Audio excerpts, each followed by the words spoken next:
Sa kabila ng dilim ng kagubatan, may isang lugar sa Samar na tinatakas ng mga tao, isang sityo na may masalimuot na kasaysayan at mga kwentong hindi kayang paniwalaan ng kahit ang pinakamatapang.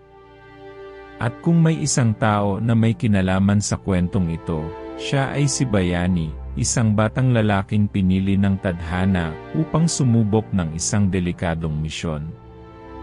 Sa kabila ng hirap sa buhay, siya'y nakaligtas sa mga pagsubok, ngunit may isang bagay sa kanyang nakaraan na hindi kayang burahin ng oras, ang takot na kanyang dinadala, pati na rin ang mga di mabilang na gabi ng pangarap na pinagsaluhan nila ng kanyang ina bago ito nawala.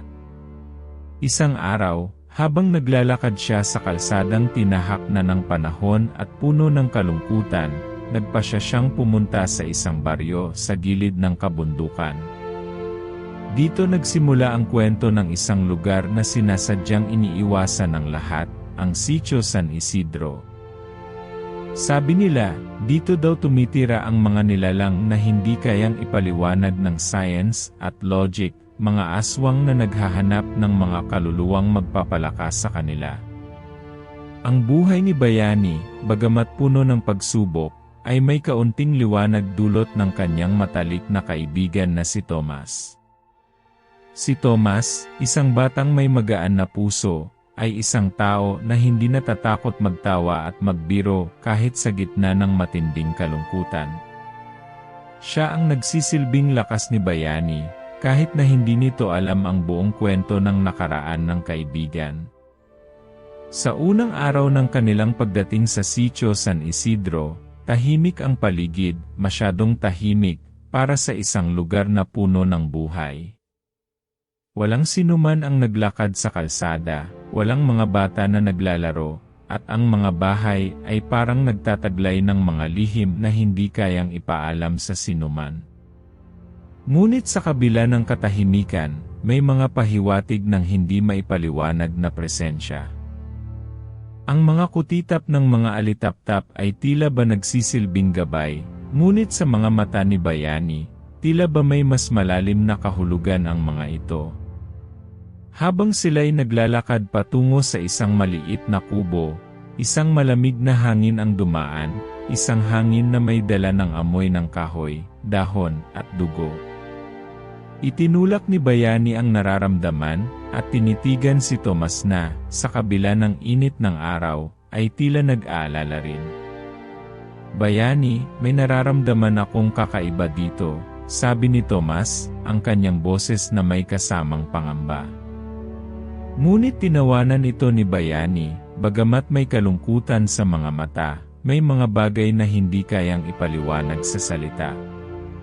Habang patuloy ang kanilang paglalakbay, nagsimula silang makakita ng mga senyales, ang mga pinto ng bahay na tila nakabukas, ngunit walang tao sa loob.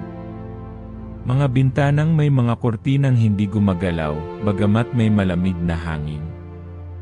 At sa isang sulok ng isang abandonadong simbahan, may nakatagilid na krus na tila kinain na ng oras. Naramdaman ni Bayani ang mga malamig na titig mula sa paligid, mga mata na hindi nakikita, ngunit ramdam na ramdam. At habang naglalakad sila patungo sa isang kubo, isang matandang babae ang sumalubong sa kanila. Magandang araw, mga bata, ang matandang babae. Ang mukha nito ay may mga peklat at ang mga mata ay tila ba may malalim na lihim. Huwag kayong magtatagal dito. Malapit na ang gabi, at sa gabi, may mga nilalang na hindi dapat makita ng tao. Pinagmasdan ni Bayani ang matanda, ang mga mata ng matanda ay tila may nakatagong takot. Bago pa siya makapagsalita, binigyan siya ng babae ng isang babala, babalik sila sa gabi ang mga aswang. Matapos nito, naglakad siya papalayo, naiwan silang magkaibigan na naguguluhan. Habang dumidilim, nagsimula na namang magbago ang kapaligiran, ang mga anino ng puno ay naging mas mahahabang dulo, at ang mga ingay ng kabubatan ay tila nagiging malalalim na sigaw. Habang sila ay nakatambay sa isang kubo, narinig nila ang mga hindi maipaliwanag na tunog mula sa dilim, parang may naglalakad na mga paa sa putik, ngunit walang nakikita. Hanggang isang malamig na hangin ang dumaan at muling bumulong ang matandang babae sa kanilang mga tainga, "Huwag kayong magtangkang lumabas kung gusto niyong mabuhay." Isang tanong ang sumagi sa isipan ni Bayani habang naglalakad sila pabalik. Ano ba talaga ang nangyari sa mga naunang nanirahan sa lugar na iyon? Ang takot na kanyang nararamdaman, na hindi kayang ipaliwanag ng sinuman, ay nagsimulang magbukas ng mga lihim na matagal nang iniiwasan. Habang tumatagal sa Sitio San Isidro, nagsimulang magbago ang lahat para kay Bayani. Hindi na siya ang batang dating may tahimik na buhay, o si Tomas na laging may mabigat na biro. Habang lumalalim ang gabi, tila ba isang pader ng takot ang nagsimulang bumangon sa kanilang paligid. Isang pader na hindi kayang basagin ng kahit anong mga saloobin ni Bayani. Nagsimula na ring magbago ang pakiramdam ni Tomas. Ang mga mata ng kanyang kaibigan ay puno ng takot na hindi maipaliwanag. Isang gabi, habang nag-uusap sila tungkol sa mga hindi maipaliwanag na pangyayari, nagpasya si Bayani na magtungo sa kabundukan upang maghanap ng kasagutan. Nais niyang makita ng mas malapitan ang mga misteryo ng sitio. Hindi rin maiwasang madala ng takot na nararamdaman ng buong baryo, kaya't nagdesisyon siya na maghanap ng taong makakatulong sa kanya. Habang naglalakad sa madilim na kagubatan, may narinig siyang malalalim na tinig, tila mga bulong ng hangin, ngunit hindi nila alam kung galing sa anong nilalang. Sa gitna ng kanyang paghahanap, nakatagpo siya ng isang matandang albularyo, isang babae na may mga puting buhok na humahaplos sa kanyang likod, at mga mata na tila may natatagong karunungan. Ang kanyang pangalan ay Amihan. Amihan ay may masakit na nakaraan, isang nakaraan na hindi kayang ipaliwanag ng kahit anong salita. "Bayani," sabi ni Amihan, ang boses niya ay tila ba may kasamang hangin, "huwag mong gawing biro ang paghahanap ng mga sagot dito. May mga lihim na hindi dapat abutin ng mga mata ng tao." Ang albularyo ay nagsimulang magkwento tungkol sa kanyang pamilya. Isang pamilya na pinagmulan ng mga mahiwagang nilalang, mga nilalang na itinatago sa dilim ng kasaysayan. Ang pamilya ni Amihan ay may koneksyon sa mga aswang, isang dugo na may malalim na ugnayan sa kagubatan. Siya ay isinumpa na maging isang tagapagtanggol ng mga nilalang ng gabi, upang protektahan ang mga di mabilang na buhay na nawawala sa sitio, ngunit may malaking kapalit. Ang sumpang ito ay naging dahilan ng pagkamatay ng kanyang mga magulang at kapatid, mga buhay na kailanman ay hindi pa muling magbabalik. Ang mga pagkamatay na iyon ay hindi kasalanan, kundi isang serye ng mga hindi maipaliwanag na pangyayari na nagpapatibay sa mga kwento ng aswang sa kanilang lugar. "Bayani," sabi ni Amihan, ang mga mata ng albularyo ay tila naglalaman ng mga luha ng isang matandang alaala. "Ang mga aswang na nandyan sa paligid mo ay hindi basta-basta. Isa silang matinding nilalang na hindi kayang tapatan ng kahit sino. Ang tanging paraan upang maligtas ka ay ang pagkuha ng isang bagay na matagal nang itinago sa isang lugar na hindi kayang hanapin ng kahit sinuman." Tinanong ni Bayani si Amihan kung anong bagay ito. "Ang mutya," sagot ni Amihan, "isang sinaunang gamit na nagmula pa sa mga ninuno ng ating bayan. Isa itong malakas na kapangyarihan na nagbigay lakas sa mga lumang albularyo at mga bayani. Ngunit, ang mutyang ito ay nakatago sa isang lugar na tanging ang mga tunay na tagapagtanggol lamang ang makakakita. At ang landas na patungo dito ay puno ng panganib." Nag-aatubili si Bayani, naguguluhan at natatakot. Wala sa plano niya ang maging isang tagapagtanggol ng sitio, lalo na ng mga nilalang na kilala sa kanilang kasamaan. Ang damdamin ni Bayani ay naghalo-halo, nawala na ang tiwala sa sarili at sa kanyang kakayahan. Ngunit hindi na siya makaalis. Hindi niya kayang tumakas mula sa mga sinumpaang bagay na nag-ugat sa kanyang pamilya. Sa bawat hakbang, tila ba may hinahanap na mas malalim sa kanyang nakaraan. Hindi ko kaya, amihan, umiiyak na sabi ni Bayani.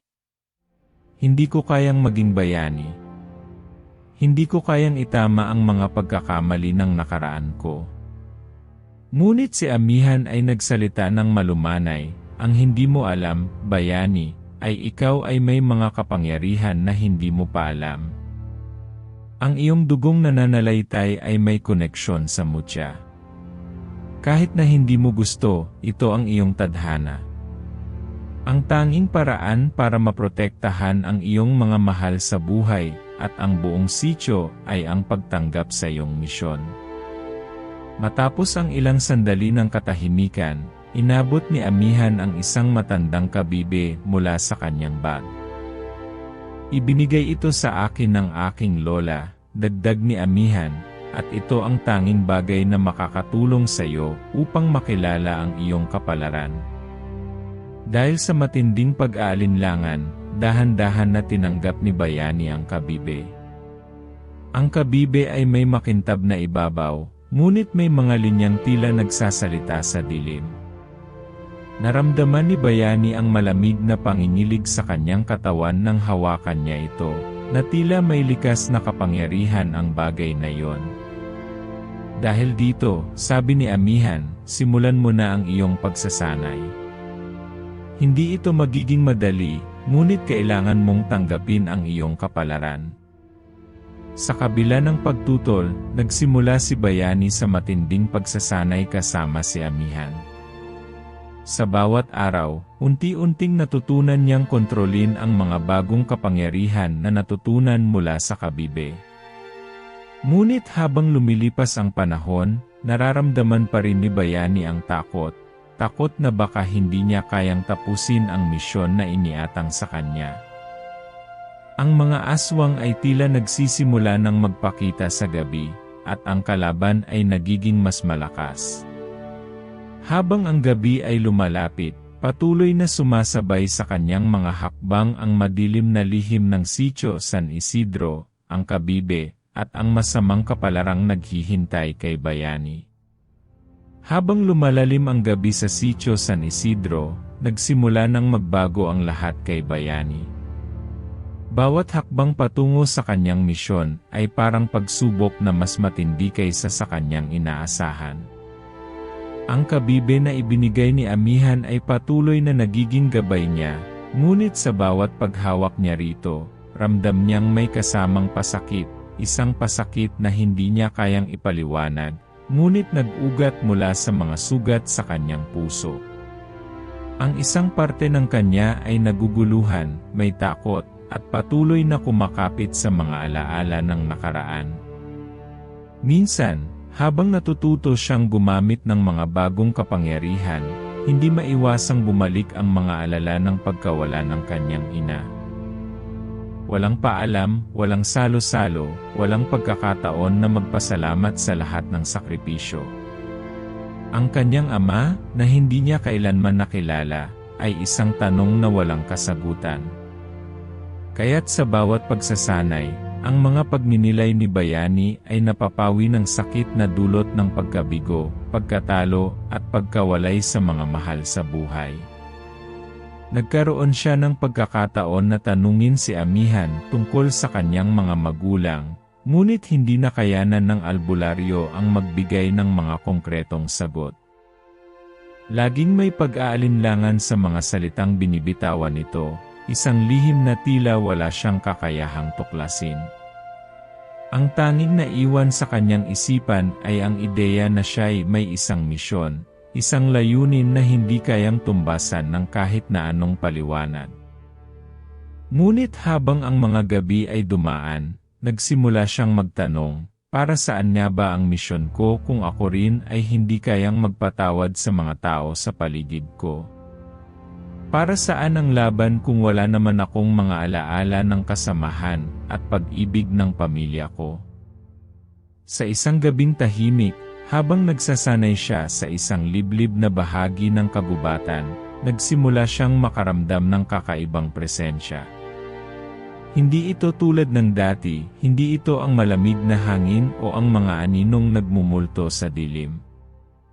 Tila ba may mga mata na nakatingin sa kanya, mga mata na hindi niya kayang makita, ngunit ramdam niyang nagmamasid.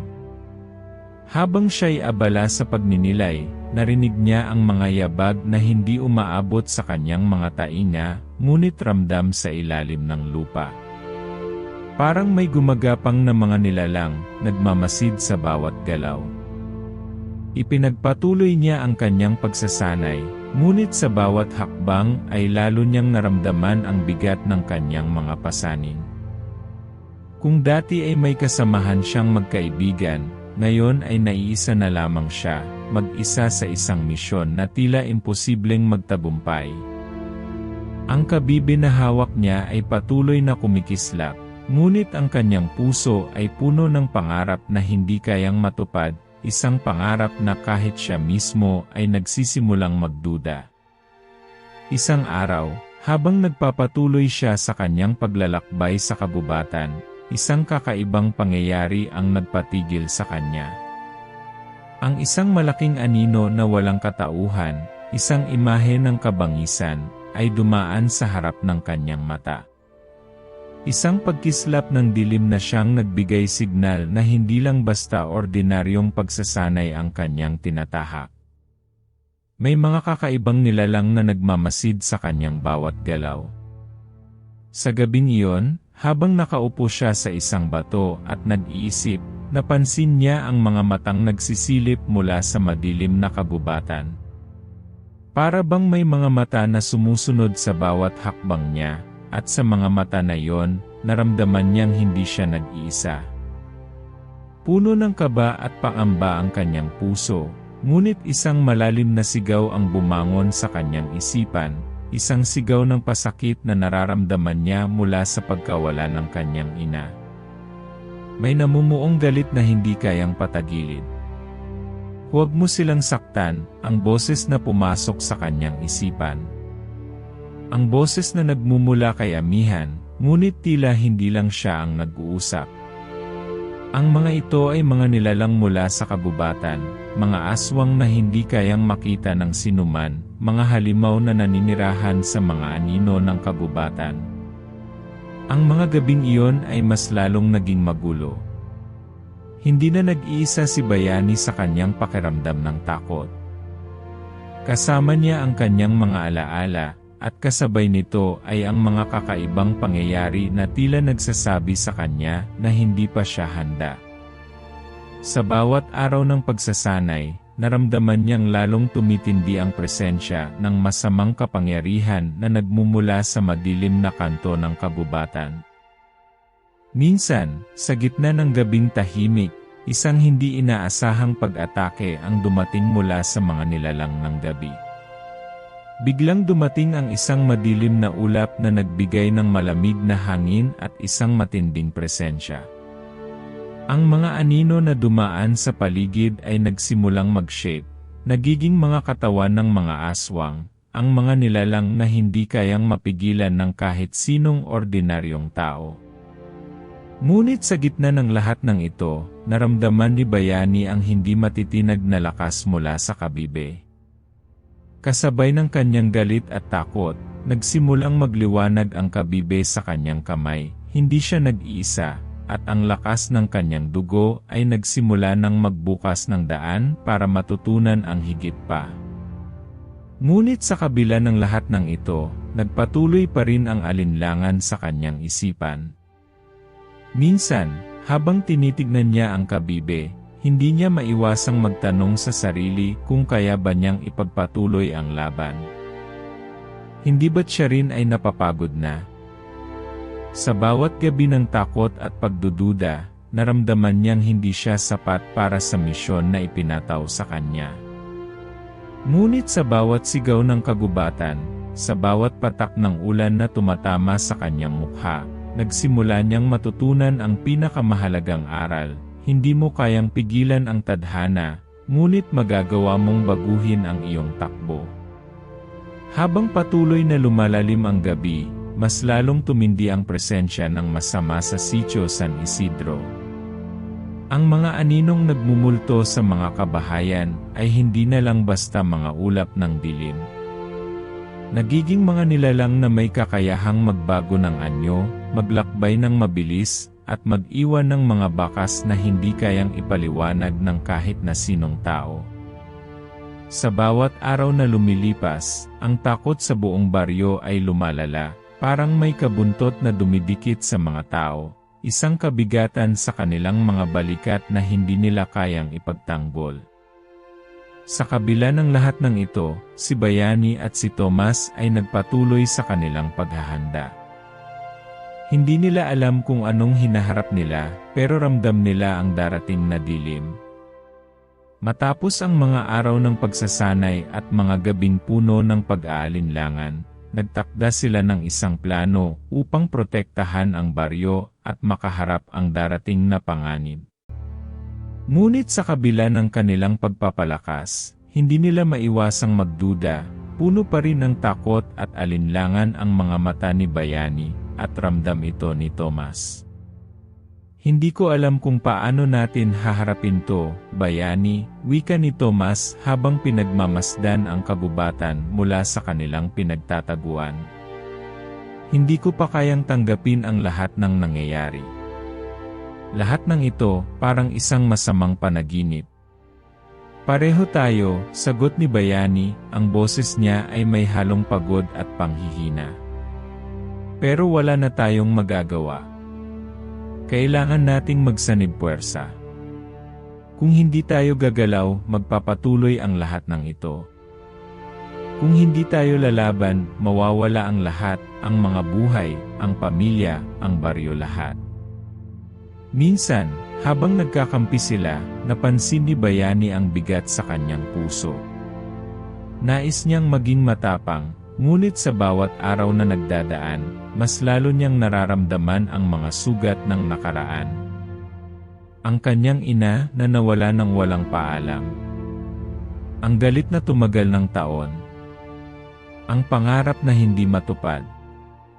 Ang mga tanong na hindi kayang sagutin ng kahit sinong tao. Sa bawat araw ng paghahanda, si Tomas ay nagsisilbing isang paalala ng kabutihan at tapang, isang kaibigan na palaging nariyan, pero hindi pa rin kayang pagaanin ang bigat ng puso ni Bayani. Alam niyang may mga bagay na hindi kayang pag-usapan, may mga sugat na hindi kayang hilumin ng mga simpleng salita. Kaya, sa bawat gabing sila ay nag-uusap, ni hindi nagkakaroon ng sapat na lakas upang magbiro, magtawanan, lahat ng iyon ay tila isang malayong alaala. Minsan, habang nagsasanay sila, nagsimula na namang magbago ang hangin. Ang mga puno ng kagubatan ay tila nagiging mas magulong anyo, parang may mga hindi nakikitang mata na nagmamasid sa kanilang bawat galaw. Hindi na lang basta likas na takot ang nararamdaman ni Bayani, kundi ang presensya ng isang hindi matitinag na puwersa. Ang mga hindi maipaliwanag na tunog sa gabi, mga kaluskos mula sa madilim na kagubatan, mga malamig na hangin na tumatagos sa balat, lahat ng ito ay nagbigay hudyat na may mga nilalang na gumagalaw sa dilim, naghihintay ng pagkakataon upang sumi. Isang gabi, habang sila ay nakatambay sa isang lumang kubo, naramdaman nila ang biglang pagbaba ng temperatura. Ang hangin ay tila nagiging mabigat, puno ng kasinghal ng presensya. Walang ulan, pero ang paligid ay tila nagiging basa. Ang mga mata ni Bayani ay dumako sa isang kakaibang ilaw na nagmumula sa malayo. Isang matang naramdaman niyang sumisilip mula sa dilim ng kagubatan. Ang ilaw na iyon ay may kulay na hindi niya kayang ipaliwanag, isang liwanag na may kasamang takot at pangarap ng isang hindi matutumbasang kapangyarihan. Bayani, tingnan mo, wika ni Tomas habang tinuturo ang kakaibang liwanag sa malayo. Ano kaya yon? May tao bang nandyan? Ngunit bago pa sumagot si Bayani, isang matinding sigaw ang sumalubong sa kanila mula sa kabubatan, isang sigaw na hindi galing sa isang tao, kundi mula sa isang nilalang na naglalaman ng puot at kasamaan. Isang malakas na tunog ng mga paa sa putik na narinig nilang sumunod sa hangin, na parang may mga nilalang na nagmamadali upang sumugod. Hindi na nila kayang iwasan ang mga nilalang na nagmamasid sa kanilang bawat galaw, ang mga aswang na hindi na kayang pagtakpan pa. Hindi na natin kayang pigilan to, sabi ni Bayani, ang tinig niya ay naglalaman ng takot at panghihina. Hindi ko alam kung paano nila tayo matatalo, pero ang nararamdaman ko ang presensya nila ay mas malakas na ngayon. Hindi lang ito isang laro. Habang ang gabi ay lalapit, nagpatuloy ang kanilang paghahanda. Si Tomas, bagamat may takot, ay nagsimula ng magtiwala kay Bayani, nagsimula siyang maging sandalan, ngunit siya rin ay nahulog sa takot. Isang takot na hindi kayang ipaliwanag, hindi kayang tanggalin ng kahit anong pagpapaliwanag o pagsasanay. Sa kabila ng lahat ng ito, patuloy silang nagtutulungan upang maghanda, ngunit pareho nilang alam na walang garantiya sa mga darating na laban. Ang takot ay hindi nawawala, wika ni Tomas isang gabi habang sila ay nagpapahinga, pero hindi tayo titigil, hindi ba? Hindi tayo titigil, sagot ni Bayani, ang kanyang tinig ay puno ng determinasyon. Pero sa likod ng mga salitang iyon, ay ang alingaungaw ng mga sugatang puso, at ang pagnanais na makita ang dulo ng madilim na daan. Ngunit kahit ganoon, hindi pa rin nawawala ang mga tanong sa kanyang isipan, kaya ko bang talunin ang kasamaan na ito? Kaya ko bang harapin ang dilim na patuloy na umaabot sa atin? Ang gabi ay nagiging mas malamig, at ang mga mata ni Bayani ay nagsimulang magningning ng isang uri ng tapang na hindi niya pa nararamdaman. Ngunit habang papalapit ang paglaban, alam niyang ang tunay na laban ay hindi lamang laban sa aswang. Laban ito sa sarili, laban sa kanyang mga takot, at laban sa mga sugatang alaala na maghahatid sa kanya sa pagtatapos ng daan. Nagsimula nang maging mas mahirap ang bawat araw sa Sitio San Isidro. Habang patuloy na ang paghahanda nila ni Bayani at Tomas para sa nakatakdang laban, isang bagay ang nagsimula nang magbabadya sa mga mata ni Bayani, ang hindi maipaliwanag na tensyon sa pagitan nila ni Tomas. Sa bawat hakbang ng kanilang pagsasanay, sa bawat gabi ng kanilang pagpaplano, tila may isang hindi maipaliwanag na distansya na lumalaki sa pagitan nila. Parang may bagay na tinatago si Tomas, at habang tumatagal, nagiging malinaw na may kasamang alinlangan ang bawat sagot nito sa mga tanong ni Bayani. Isang gabi, habang naghahanda sila para sa susunod na pagsasanay, napansin ni Bayani na tila may kakaibang alingaungaw sa paligid nila. Parang may mga usap-usapan na hindi nila marinig, mga mata na nagmamasid sa kanilang mga galaw. Puno ng tahimik na pag-aalala, naglakad si Bayani patungo sa likod ng kubo kung saan siya, at si Tomas palaging nag-uusap tungkol sa kanilang mga plano. Bayani, may kailangan akong sabihin sa'yo, wika ni Tomas na may kaba sa kanyang tinig. Tumigil si Bayani at tinitigan siya ng matalim. Ano yon? Tanong niya, ang puso ay nagsimula ng magduda sa mga salitang bibitawan ni Tomas. Hindi ito tulad ng dating Tomas, ang kaibigan niyang walang lihim.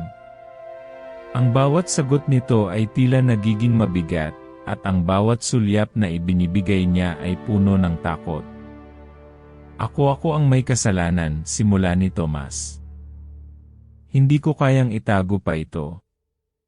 Bayani, hindi ko sinasadyang mangyari ito, pero ako ang dahilan kung bakit nabuhay ang mga aswang sa Sitio San Isidro. Ang mga salitang iyon ay parang kidlat na tumama sa kanyang isipan. Hindi siya makapaniwala, hindi makapagsalita. Lahat ng galit, lahat ng pagkabigla, ang mga tanong na nagsimula ng maglaro sa kanyang isipan ay nagbabalik, lahat ng mga oras na nagkasama sila ni Tomas, lahat ng sakripisyo, ang mga gabing nagplano sila ng laban naglaho lahat sa isang iglap. Ano-ano ang ibig mong sabihin? Sabi ni Bayani, ang tinig niya ay may halong galit at takot. Bakit hindi mo sinabi sa akin? Hindi ko alam kung paano mangyari ito, hindi ko alam kung paano nagsimula ang lahat.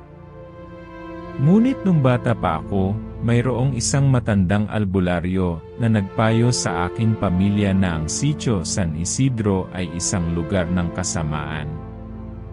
Pero hindi ko inisip na magdudulot ito ng mas malaking kapahamakan.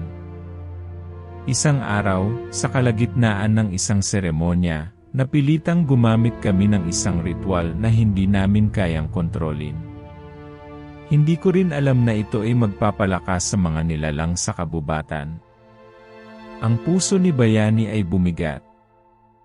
Isang matinding kirot ang sumakit sa kanyang dibdib. Ipinagkatiwala sa kanya ni Tomas ang kanilang kaligtasan, at ngayon, siya pala ang may kasalanan sa lahat ng nangyaring ito. Bakit hindi mo sinabi sa akin agad, Tomas? Bakit mo hinayaan na magpatuloy ang lahat ng ito? Ito na ang pinakamabigat na pasakit na iniwasan ko, sagot ni Tomas, ang mata ay naglilihim ng pagluha. Nais ko sanang maitama, pero hindi ko kayang itama ang aking nagawang kasalanan. Wala akong magawa. Lahat ng nangyayari ngayon ay epekto ng aming pagkakamali. Ang bawat aswang, ang bawat pagsubok na nararanasan ng baryo, ito ay dahil sa ginawa ko. Ang mga salitang iyon ay parang isang malamig na talim na tumama kay Bayani. Para bang ang buong mundo ay bumagsak sa kanya.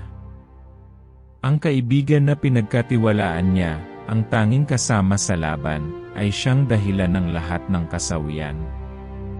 Alam ni Bayani na hindi na siya makakabalik sa simpleng buhay na dati nilang tinahak.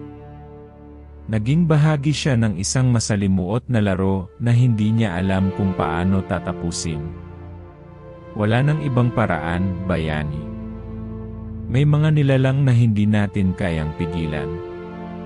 Sa oras na muling magbukas ang portal, magbabalik sila at hindi na tayo makakaiwas, sabi ni Tomas, ang tinig ay puno ng pagkatalo. Kailangan mong tanggapin na ikaw ang susunod na tagapagligtas. Ang mga salitang iyon ay patuloy na umuukit sa isipan ni Bayani. Siya ang tinutukoy na tagapagligtas. Kung siya nga ang huling pag-asa, paano niya matutulungan ang mga tao sa isang laban na puno ng mga lihim at kasinungalingan? Habang nag-uusap sila, nagsimulang magbago ang paligid. Ang hangin ay tila nagiging mabigat at malamig, at ang dilim sa paligid nila ay nagsimula ng magdulot ng takot. May naramdaman silang kakaibang puwersa na nagmumula sa kabubatan, isang pagnanasa na sumisipsip sa lahat ng buhay. Ang mga mata sa dilim ay nagsimulang magningning, at ang mga ulap ay nagsimulang magbago ng anyo. Ang kalikasan ay hindi nakatahimikan, ito'y isang babala. Nandyan na sila, bulong ni Tomas, ang mata ay puno ng takot. Bayani, hindi na ito pwedeng itago pa. Ang oras ay dumating na. Nagpatuloy sila sa kanilang paglalakad, ngunit sa bawat hakbang ni Bayani, ramdam niyang lumalala ang bigat ng pasaning iniwan ni Tomas sa kanya.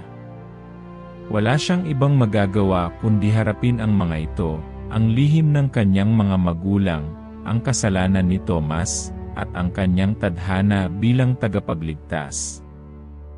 Ngunit kahit alam niyang may kaakibat na matinding sakripisyo, hindi pa rin niya kayang kalimutan ang mga tanong sa kanyang isipan. Kung siya nga ang huling pag-asa, paano siya makakalaban sa isang puwersang mas malakas pa sa kanyang inaasahan? Ang gabi ng kanilang huling laban ay dumating ng mabilis, at ang buong sitio San Isidro ay nag-aalalang nagmamasid sa madilim na kalangitan. Ang hangin ay malamig at mabigat, parang may mga aninong sumusunod sa bawat hakbang ni Bayani at Tomas. Ang mga mata ni Bayani ay nag-aalab ng determinasyon, ngunit ang puso niya ay puno ng takot. Sa kabila ng lahat ng kanyang naranasan, hindi pa rin niya matanggap ang realidad ng laban na kanilang kinahaharap. Siya at si Tomas ay nagtungo sa kabubatan, ang lugar na tinatawag nilang tahanan ng kasamaan. Kung ano man ang mangyari, Bayani, tandaan mong hindi ikaw lang ang may kasalanan. Lahat tayo ay naging bahagi ng kwentong ito, sabi ni Tomas, ang tinig ay puno ng pagsisisi. Patawarin mo ako. Tinutok ni Bayani ang mata sa harap, ang mga mata ay puno ng kalungkutan. Hindi niya kayang sagutin si Tomas. Ang bawat sagot ay tila magkakaroon ng kasalanan na hindi kayang itama. Ang mga tanong na patuloy na naglalaro sa kanyang isipan, kaya ko ba? Pwede ba akong magtagumpay sa laban na ito? Ay nagbigay ng matinding kirot sa kanyang dibdib. Ngunit kailangan niyang harapin ito. Wala nang ibang paraan. Hindi niya kayang iwan ang kanyang bayan, ang mga mahal sa buhay. At higit sa lahat, hindi niya kayang tanggapin ang pagkatalo. Sa kanilang pagpasok sa kabubatan, naramdaman nilang tumitindi ang presensya ng masama. Ang mga puno ay parang may buhay, ang mga sanga ay gumagalaw, sumasalungat sa kanilang daraanan. Ang mga ulap ay patuloy na nagtatakip sa buwan, ang liwanag ay halos hindi na tumagos. Dahan-dahan silang naglakad, ang mga paa nila ay tila nababaka sa bawat hakbang ng takot. Sa huli, huminto sila sa isang clearing sa gitna ng kabubatan, at doon nila nakita ang tunay na mukha ng kanilang kalaban. Isang matandang nilalang ang tumayo sa harap nila, hindi tao, ngunit hindi rin ganap na halimaw. Isang aswang, pero hindi gaya ng kanilang nakasanayan. Ang mukha nito ay puno ng mga pilat at sugat, at sa ilalim ng dilim, naglalabas ng isang nakakikilabot na amoy ng dugo at pagkasira. Ang mga mata ng nilalang ay kumikislap ng pula, ang katawan nito ay tinatakpan ng puti at itim na balahibo, at ang mga kuko nito ay mahahabang pangil na handang dumagundong. Tama na, Bayani. Hindi mo na kayang takasan ang iyong tadhana, sabi ng aswang. Ang tinig nito ay parang alulong ng isang hayop. Ang iyong mga magulang ay hindi rin nakaligtas sa kapalaran na iniwasan mo. Puno ng galit at takot si Bayani, ngunit hindi siya umatras. Ano ang gusto mong mangyari? Papatayin mo kami? Papatayin mo ang lahat ng minamahal namin, tanong niya nang may tigas sa kanyang boses. Ngunit sa loob-loob niya, ang mga tanong ay patuloy na umuukit sa kanyang puso. Paano niya haharapin ang isang nilalang na mas malakas at mas makapangyarihan? Si Tomas, sa kabila ng lahat ng pagsisisi at takot, ay tumingin kay Bayani. Laban tayo, Bayani. Hindi tayo titigil, sabi niya, ang tinig niya ay matapang, ngunit ang mata ay puno ng takot. Bago pa sila makagalaw, biglang sumabog ang mga ilaw mula sa kalangitan. Isang kakaibang enerhiya ang nagsimula sa paligid nila, isang puwersa na hindi nila kayang ipaliwanag. Ang aswang ay tumawa, ang mga mata nito ay kumikislap ng mas matinding galit. Tama ang sinabi ko. Wala kayong magagawa. Ang mga naninirahan sa sitio San Isidro ay magiging aking mga alipin, at kayo-kayo ay magiging bahagi ng aking kapangyarihan. Sa isang iglap, nagbago ang paligid. Ang mga puno ay naglalabas ng matinding ingay, parang ang buong kagubatan ay nagsimula ng maging bahagi ng aswang. Ngunit si Bayani, kahit ang katawan ay nanginginig, ay nagpatuloy sa pagtakbo patungo sa kalaban. Ang puso niya ay puno ng determinasyon, hindi para sa sarili, kundi para sa bayan, para sa mga mahal niya sa buhay. Sa huling saglit ng kanilang laban, si Tomas ay napatumba. Ang aswang ay pinalo siya ng matinding lakas, at siya ay nawalan ng malay. Si Bayani, na tumatakbo upang sagipin siya, ay nakatagpo ng pagkakataon. Ang mutya na ibinigay sa kanya ng matandang albularyo ay nagsimulang magningning. Ang enerhiya ng mutya ay tumagos sa katawan ni Bayani, at ang mga mata niya ay nagsimulang magningning ng kakaibang liwanag. Isang puwersa ang nagsimulang dumaloy sa kanyang katawan, isang hindi maipaliwanag na lakas na nagbigay ng tapang sa kanya. "Hindi mo kami matatalo," sigaw ni Bayani. Ang tinig niya ay parang alon ng dagat na humahampas sa pader. Sa isang matinding hakbang, inihampas niya ang mutya sa katawan ng aswang, at sa isang iglap, ang katawan ng nilalang ay nagsimulang magliyab. Ang mga mata ng aswang ay naglalabas ng isang huling sigaw ng puot bago ito tuluyang maglaho sa harap nila. Ngunit sa sandaling iyon, nang magtapos ang laban, isang matinding kirot ang sumakit kay Bayani. Ang mutya, na sa kanya na ngayoy may bagong puwersa, ay naglalabas ng enerhiya na tila kumain sa kanya. Tumingin siya kay Tomas, na nakaluhod at dahan-dahang bumangon. "Tomas, hindi ko alam kung anong mangyayari sakin, wala ka nang kailangang alalahanin," sagot ni Tomas. Ang tinig ay puno ng pagpapatawad. "Ginawa mo na ang lahat." Ngunit bago pa sila magtagumpay, isang matinding sigaw ang narinig nila mula sa kabubatan. Isang tinig na hindi pa nila nakikilala, ang tunay na puwersa na nagmamay-ari ng kabubatan, isang mas malakas na kalaban kaysa sa kanilang inisip. "Hindi pa tapos, Bayani," wika ng boses mula sa dilim. Ang tunay na laban ay hindi pa nagsisimula. Ang katawan ni Bayani ay nangangalay at puno ng sugat, ngunit masakit ang nararamdaman niya hindi lang mula sa pisikal na pagod, kundi mula sa mga tanong na hindi pa nasasagot.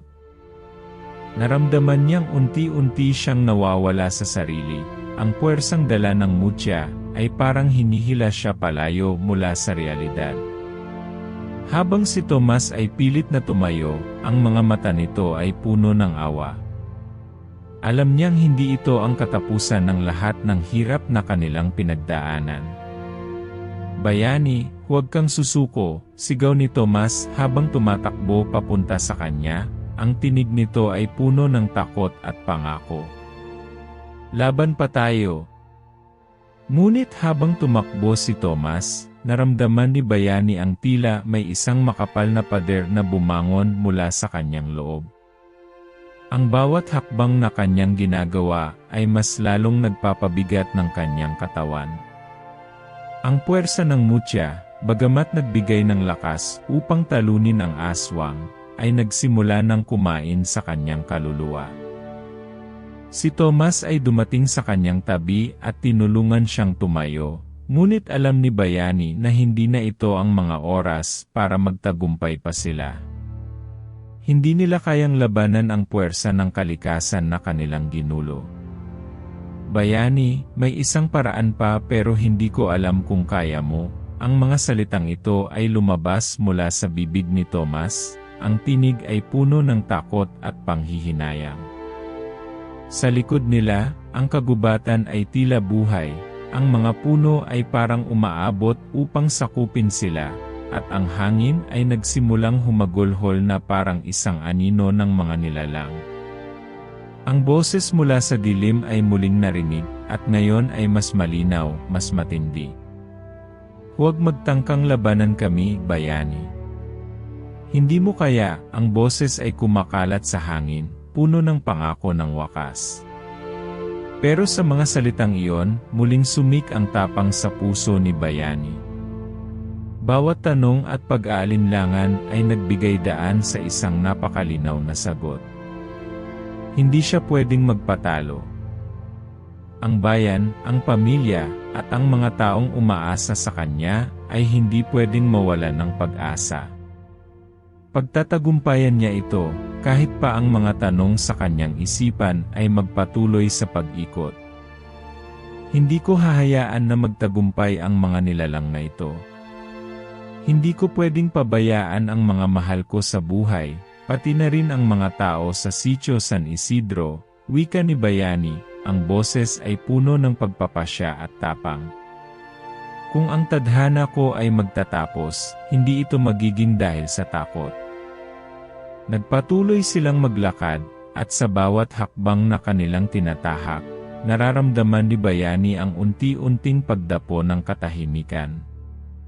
Hindi sila takot sa dilim, hindi takot sa mga bagay na hindi nila kayang kontrolin. Ang kanilang laban ay naging mas personal, hindi na ito tungkol lamang sa kaligtasan, kundi sa pagtanggap ng mga pagkatalo at ang pagbuo muli ng pag-asa. Nang makarating sila sa isang clearing sa kagubatan, nakatagpo sila ng isang matandang nilalang, isang diwata. May kalakip itong malaanghel na liwanag, ngunit may mga luha sa mata nito. Nandyan na ang huling oras ninyo, mga anak, wika ng diwata. Ngunit sa huling sandali may magagawa pa kayo. Diwata, wika ni Bayani, ano ang kailangan kong gawin? Paano ko matatalo ang puwersa ng kasamaan na ito? Tumingin ang diwata sa kanya ng malalim. Hindi lahat ng laban ay nakikita ng mata. Ang pinakamahalagang labanan ay nasa kalooban ng bawat isa. Ang iyong tapang ay hindi nakasalalay sa lakas ng iyong katawan, kundi sa tibay ng iyong puso. Alalahanin mo na hindi lang ikaw ang magtatagumpay. Ang mga tao sa paligid mo, sila ang tunay na lakas.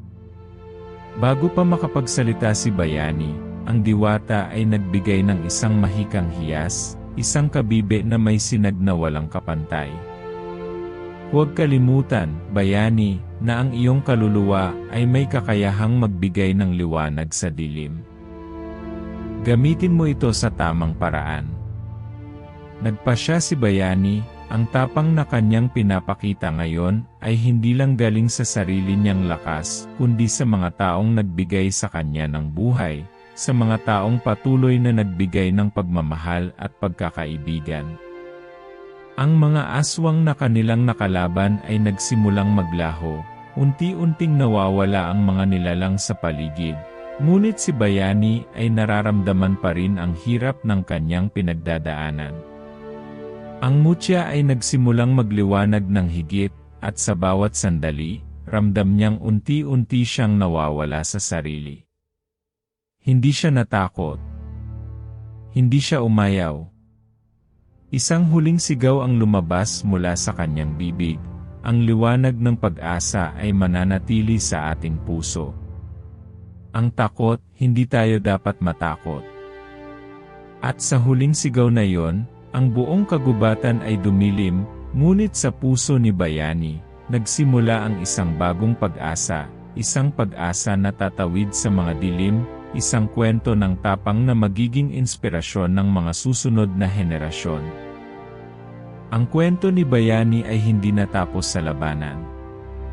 Nagtapos ito sa isang pagninilay na nagsasabing kahit ang pinakamadilim na gabi ay may liwanag sa dulo. Ang tunay na laban ay hindi tapos kapag ang katawan ay napagod, kundi kapag ang puso ay nawalan ng pag-asa. At sa dulo ng lahat ng iyon, si Bayani, bagamat sugatang mabuti, ay hindi nawalan ng pagnanasa para sa liwanag, at sa bawat henerasyong darating, ang kwento ng kanyang tapang at sakripisyo ay magiging ilaw na magbibigay daan sa kanilang landas.